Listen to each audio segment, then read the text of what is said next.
Hello everyone, आज हम पढ़ने वाले हैं stroke in detail. Let's start. सबसे पहले देखते हैं इसकी डेफिनेशन। तो स्ट्रोक होता क्या है? स्ट्रोक को हम सेरिब्रोवैस्कुलर एक्सीडेंट भी बोलते हैं, यानी कि सीवीए। एक मेडिकल कंडीशन है जिसमें क्या होता है, जो हमारा ब्लड सप्लाई है ब्रेन को, वो अचानक से सडनली इंटरप्ट हो जाता है, जिसकी वजह से क्या होगा, जो ब्रेन टिश्यूज है वो डैमेज हो जाएगी। अब इसे समझते हैं कि इसमें हो क्या रहा है। मान लो कि किसी भी वजह से क्या हुआ कि जो हमारा ब्रेन पे हमारी जो आर्टरी थी, ब्लड वेसल्स थी, वो क्या हो रही है, वो ब्लड सप्लाई करते हैं, और किसी वजह से क्या हुआ, अब जो है ब्रेन को proper amount of blood supply नहीं मिल रहा। अब ब्लड सप्लाई नहीं मिलेगा तो ऑक्सीजन सप्लाई भी नहीं मिलेगा। अब ब्रेन को क्या होता है, ब्रेन के सेल्स को इमीडिएट ऑक्सीजन चाहिए होता है। अब वो नहीं मिलेगा तो क्या होगा, जो ब्रेन के सेल्स है वो डैमेज होना स्टार्ट हो जाएंगी। तो ब्रेन के सेल्स डैमेज होंगे तो ब्रेन टिश्यूज भी डैमेज होना स्टार्ट हो जाएगा। ठीक है। अब ये होता किस वजह से है कि मतलब इसके पीछे दो रीजन हो सकते हैं। जो ब्लड वेसल्स हैं, या तो वो ब्लॉकेज हो जाए उसमें, या फिर क्या हो जाए, वो रप्चर हो जाए। ये दोनों कंडीशंस क्या कोज करती हैं, इन वजह से आपका स्ट्रोक हो सकता है। अब देखते हैं टाइप्स ऑफ स्ट्रोक। तो टाइप्स ऑफ स्ट्रोक में सबसे पहले आता है हैमरेजिक स्ट्रोक, इस्केमिक स्ट्रोक और ट्रांजिजेंट इस्केमिक अटैक। ठीक है। तो इनको डिटेल में देखते हैं। हैमरेजिक स्ट्रोक, हैमरेज का मतलब ही होता है ब्लीडिंग। तो ये किस वजह से होता है, जो भी आर्टरी जो है, जो ब्लड को, ब्रेन को हमारा ब्लड सप्लाई कर रही थी, या तो उसमें कोई लीकेज हो जाए, या फिर वो ब्रस्टिंग हो जाए, मतलब या फिर रप्चर हो जाए। तो क्या होगा, अब जो सप्लाई हो रहा था वो ना वहाँ होके वो सराउंडिंग टिश्यूज में कलेक्ट होना स्टार्ट हो जाएगा। अब ये जो रप्चर हो रही है हमारी आर्टरी, ये हो क्यों रही है, इसके पीछे रीजन है। तो इसके पीछे कुछ कंडीशन, जैसे कि हाइपरटेंशन, ब्लड प्रेशर बढ़ गया, या फिर कोई ट्रोमा की वजह से, या कोई पर्सन जो है वो मेडिसिन ले रहा है ब्लड थिनर वाली। एनोरिज्म भी इसके पीछे एक रीजन हो सकता है। एनोरिज्म क्या होता है, वीक जो हमारे ब्लड वॉल्स हैं, ब्लड वेसल्स की वॉल्स हैं, वो क्या हो जाती है, वीक हो जाती है एनोरिज्म में। तो भी क्या हो सकता है, ब्लड वेसल्स रप्चर हो सकती हैं। अब हम देखते हैं इस्केमिक स्ट्रोक। तो इस्केमिक स्ट्रोक में ये मोस्ट कॉमन है, मतलब 85 स्ट्रोक जो होते हैं ना, वो लगभग इस्केमिक स्ट्रोक ही होते हैं।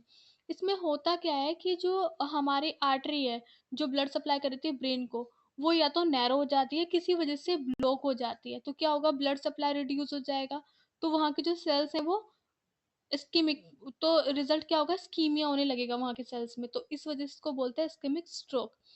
अब नेक्स्ट आता है हमारा कि ये हो क्यों रहा है, ब्लॉकेज का रीजन क्या है।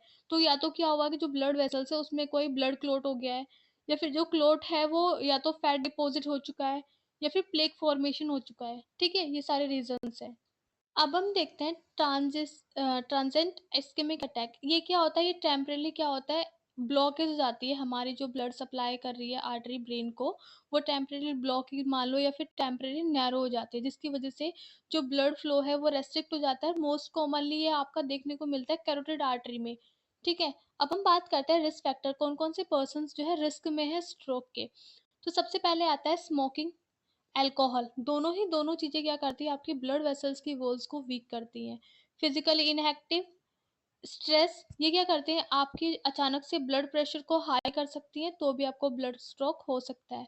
हाई कोलेस्ट्रॉल, ये आपका क्लोट फॉर्मेशन बना सकता है, प्लेक फॉर्मेशन करके। हाई ब्लड प्रेशर जो है वॉल्स पर प्रेशर डालेगा तो जो वेसल्स है वो रप्चर हो सकती है। ओबेसिटी क्या कर सकता है, वही फैट डिपोजिशन हो सकता है। डायबिटीज में आपका ब्लड थिक हो जाएगा, और साथ साथ आपका जो फैट डिपोजिशन भी मतलब उसमें कोलेस्ट्रॉल हाई भी हो सकता है। अब बात करते हैं इसके सिम्टम्स की। तो सिम्टम्स में एक ट्रिक है लर्न करने के लिए, बी फास्ट। बी फास्ट में सबसे पहले आता है बी, तो बी से होता है बैलेंस, ई से आई, एफ से फेस, ए से आर्म, एस से स्पीच, और टी से ट्रबलिंग हेडेक।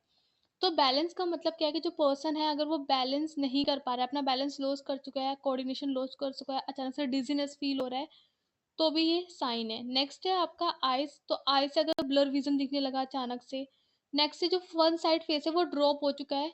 ठीक है, वन साइड फेस ड्रॉप हो चुका है और आप उसको स्माइल करने को बोलो तो वो नहीं कर पा रहा है।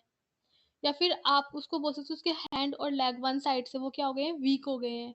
या फिर उसको बोलने में, स्पीच करने में डिफिकल्टी हो रही है। या फिर उसको जो हेडेक है वो बहुत सीवियर हेडेक हो रहा है, उसका कोज उसको नहीं पता है। तो ये सारे आपके क्या हो सकते हैं, वार्निंग साइंस है स्ट्रोक के। अब बात करते हैं डायग्नोस्टिक इवैल्यूएशन। डायग्नोस्टिक इवैल्यूएशन में आता है physical examination, CT scan, MRI, carotid ultrasound और ब्लड टेस्ट। ये सारे के सारे सिम्टम्स जो है, ये सारे के सारे डायग्नोस जो है आपको हेल्प करते हैं to find out the stroke by finding their cause. अब आते हैं ट्रीटमेंट या फिर प्रिवेंशन या मैनेजमेंट पे कि आप उसको कैसे मैनेज कर सकते हैं। तो अगर आप क्या करोगे, जो भी कॉज है उसको मैनेज कर लोगे तो स्ट्रोक होने का चांसेस भी उतने ही ज़्यादा कम हो जाते हैं, या फिर जो भी कॉज है उसको ट्रीट कर लोगे तो स्ट्रोक अपने आप ट्रीट हो जाएगा। तो सबसे पहले आपको क्या करना है, एंटी हाइपरटेंशन, अगर हाइपरटेंशन की वजह से हो रहा है तो एंटी हाइपरटेंशन ड्रग लेनी है, ठीक है। हाई फ्रूट और वेजिटेबल इंटेक करना है, लो फैट डाइट यूज करनी है, लो सोडियम डाइट लेनी है, और जो अल्कोहल है उसको कम करना है, फिजिकल एक्टिविटी बढ़ा देनी है अपनी, और वेट को रिड्यूस करना है, ठीक है। आपको हाई डोज स्ट्रेन थेरेपी भी लेनी है, और बाकी आप अपने लाइफस्टाइल मॉडिफिकेशन कर सकते हैं, और आपको हमेशा अपनी ओबेसिटी को, बीएमआरआई या फिर वेस्ट सर्कमफ्रेंस को मेजर करते रहना चाहिए। बाकी आपको according to condition, according to cause क्या लेना है, ट्रीटमेंट लेना है। Now thank you for watching.